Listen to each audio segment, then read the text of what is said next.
आणि आता पाहणार आहोत विविध क्षेत्रातील महत्त्वाच्या बातम्या टॉप 9च्या माध्यमातून। सुरुवातीला राजकीय बातम्या। काहींना उद्धव ठाकरे नकोत म्हणूनच मोदींना बिनशर्त पाठिंबा दिला। उघड पाठिंबा म्हणजेच बिनशर्त पाठिंबा। उद्धव ठाकरेंचा राज ठाकरेंना टोला। निवडणुकीमध्ये आपले कोण आणि परके कोण, मित्र कोण आणि शत्रू कोण हे स्पष्ट झालेले आहे। काही जणांनी केवळ उद्धव ठाकरे नको म्हणून त्यांना बिनशर्त पाठिंबा दिला। पुन्हा येईल म्हणणारे आता जाऊ द्या ना घरी वाजले की बारा असं म्हणतात। उद्धव ठाकरेंचा उपमुख्यमंत्री देवेंद्र फडणवीसांवर देखील निशाणा। ते पुन्हा येईन म्हणणारे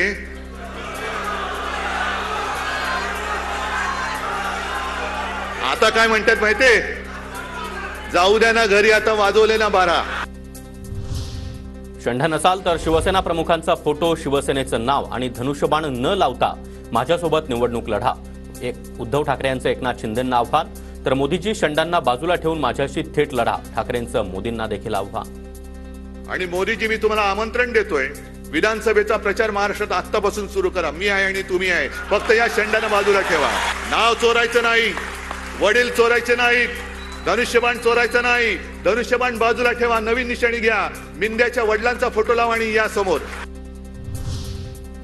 मोदी शहांनी सत्तेसाठी हिंदुत्व सोडलंय। चंद्रबाबू नायडू, नितीश कुमार काय हिंदुत्ववादी आहेत का?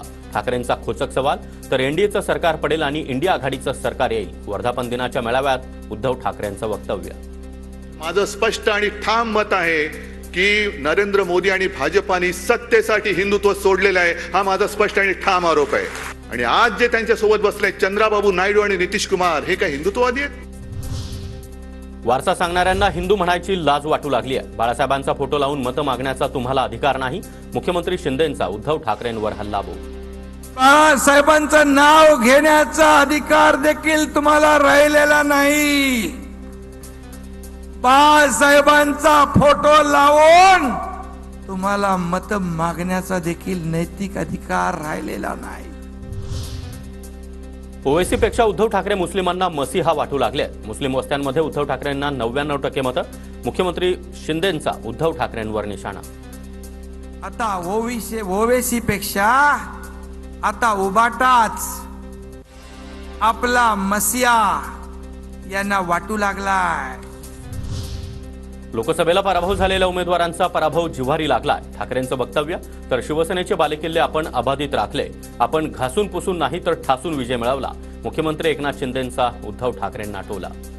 काही ठिकाणी निवडणूक जरूर हरलो असेल, जिव्हारी लागलाय माझा पराभव, पण हा पराभवाचा वचपा मी तिथे विजय मिळवून दाखवल्याशिवाय राहणार नाही ही शपथ घेतो।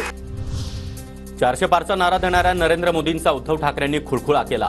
मोदी जन्माला येताना 400 खुळखुळे घेऊन आले होते। संजय राऊत यांचा पंतप्रधान मोदींना टोला।